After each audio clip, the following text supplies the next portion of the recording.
is Juan. Welcome back. I hope you're doing well.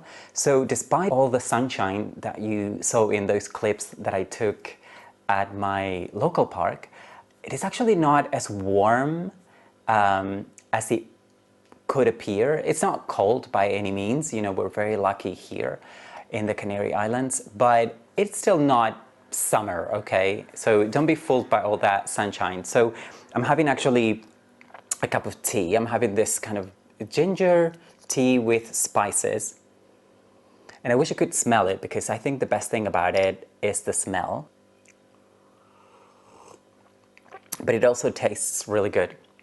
Anyway, so today I'm here because I want to talk to you about organizing my reading, about how I organize my reading. I also would love to hear from you to see how you organize your reading, how you come up with your TBRs, all of that. I'm just going to share it with you how I do it because it is something that I think about every so often. It is very important for me that I read a certain number of books, but more important actually than the number of books is that I read them well, that I get a lot out of them. By the way, this is my tiny kitchen, so you might be wondering why I'm at the kitchen. It's because I was making a cup of tea. I might sit down on the couch later. It's kind of eyeing me up and it looks really comfortable right now. But anyway, so yeah, I've been thinking a lot about how I organize my reading, and I've changed the way I do that. You know, I started changing the way I thought about my reading late last year, probably November, December, around that time. And I've tried for a few months now. We're in March now, almost the middle of March as I make this video. And I think, you know, that it works. So I wanted to share it with you. And not that I think my way of organizing what I read and how I go about it is the best, but it works for me, so it might work for you. I watch a lot of booktubers here. You know who my favorites are because I've made a video where I talked about them, but there are also others that I don't mention on that video that I've discovered after making that video, so perhaps I should update that. Or, you know, other people that perhaps are not on my top 5, but I still like their content, so I watch them, so I get inspiration from certain people. You know, it's funny that because, and I'm sure this could be how you feel about my videos and how I talk about books, but sometimes, you know, there are people who you think, okay, yeah, they love that book, I think I'm gonna love it because of other previous experience, because you've read books and enjoy books that they've enjoyed too, so you can trust them. You trust that their taste is similar to yours. And also the opposite is true, which is very helpful. Sometimes I watch booktubers that I really like, but my reading taste is completely different. And so if they recommend something very strongly, that makes me not want to read it. And I'm not being funny here, I'm not being facetious. I think there's actually good value in that, you know, because, well, I don't have to read that, so I can move on and read something else. What else do I do? Well, I listen to podcasts. Do you love podcasts? I love podcasts. Podcasts have changed my life. You know, ever since I discovered podcasts however many years ago, my life has changed. You know, I listen to podcasts when I go for walks alone or when I'm on public transportation. I listen to podcasts on planes. I listen to podcasts when I'm trying to go to sleep.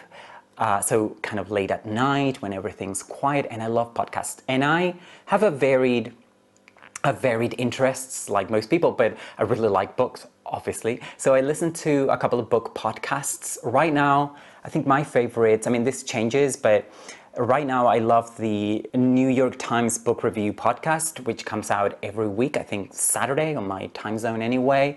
I love a podcast called Writers and Company from CBC Radio. So that's a Canadian public radio station, radio network, and that comes out on my time zone every Sunday, and it's a long interview with an author.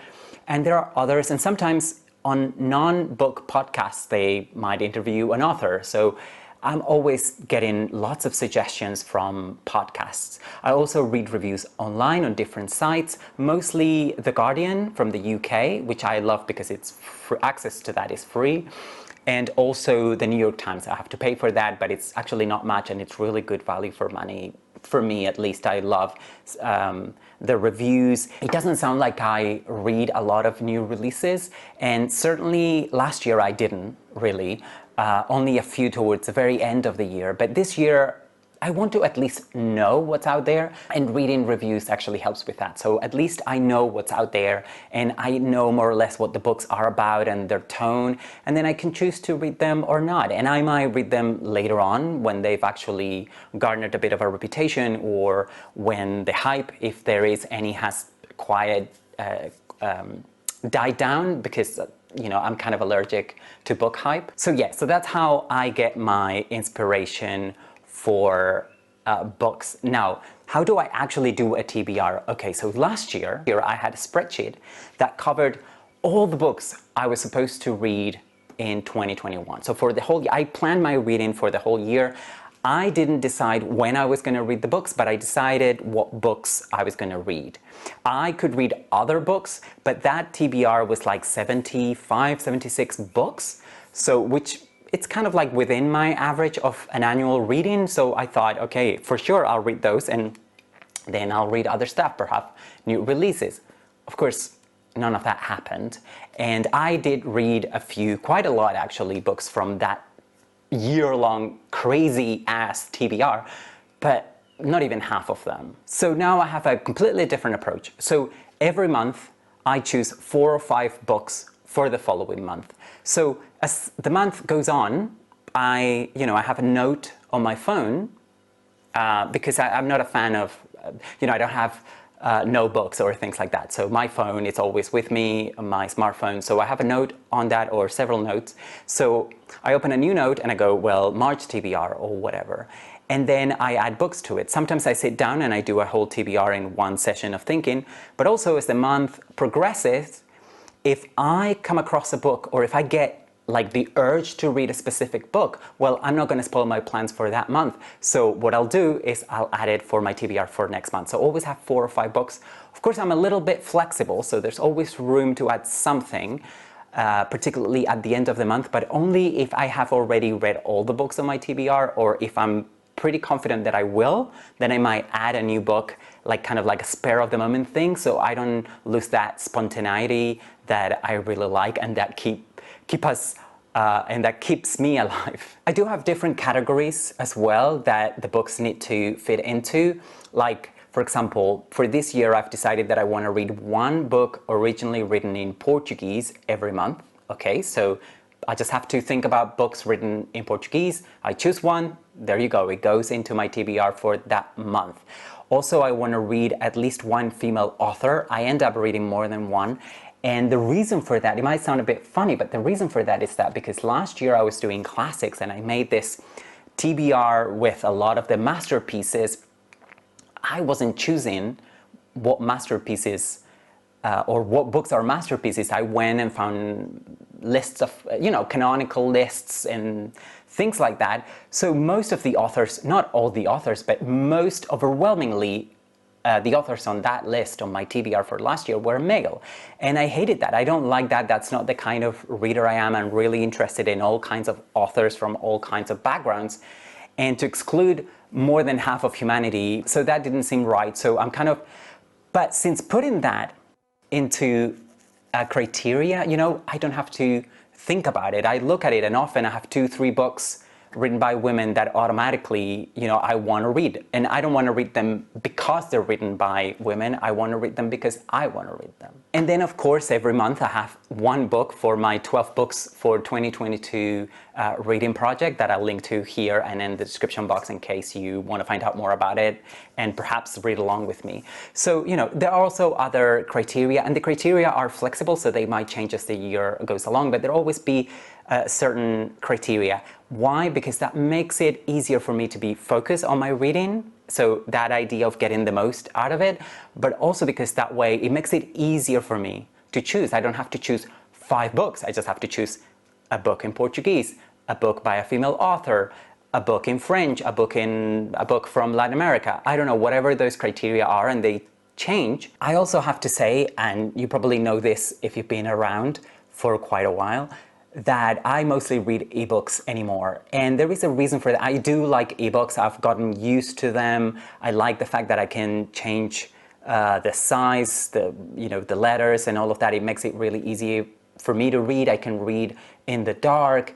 I don't have to carry books, heavy tomes with me around or anything, but I got used to ebooks out of necessity. And the reason for that is that I actually ran out of room for physical books here in my tiny apartment a while back, so I cannot afford to have more books. I will have to get rid of some of my books to get more books, and I'm really attached to the books I do own. That's why I bought them, or some of them people have gifted them to me, so I don't really want to get rid of any of them.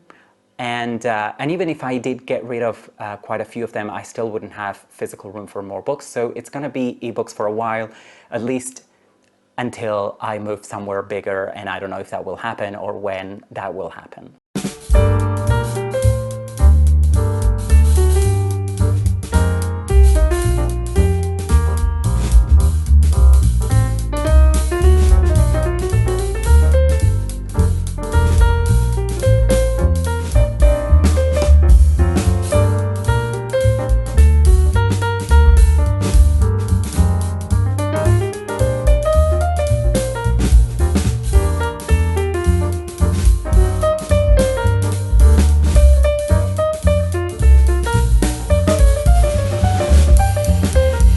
Yeah, so I had to sit down because I was getting really tired there, and also because I wanted to show you my iPad. So I don't have an ebook. I used to have not an ebook, an e-reader. I used to have, or still own, a Kindle Fire, but that's not very good. It's just like a very cheap tablet anyway. So I actually got this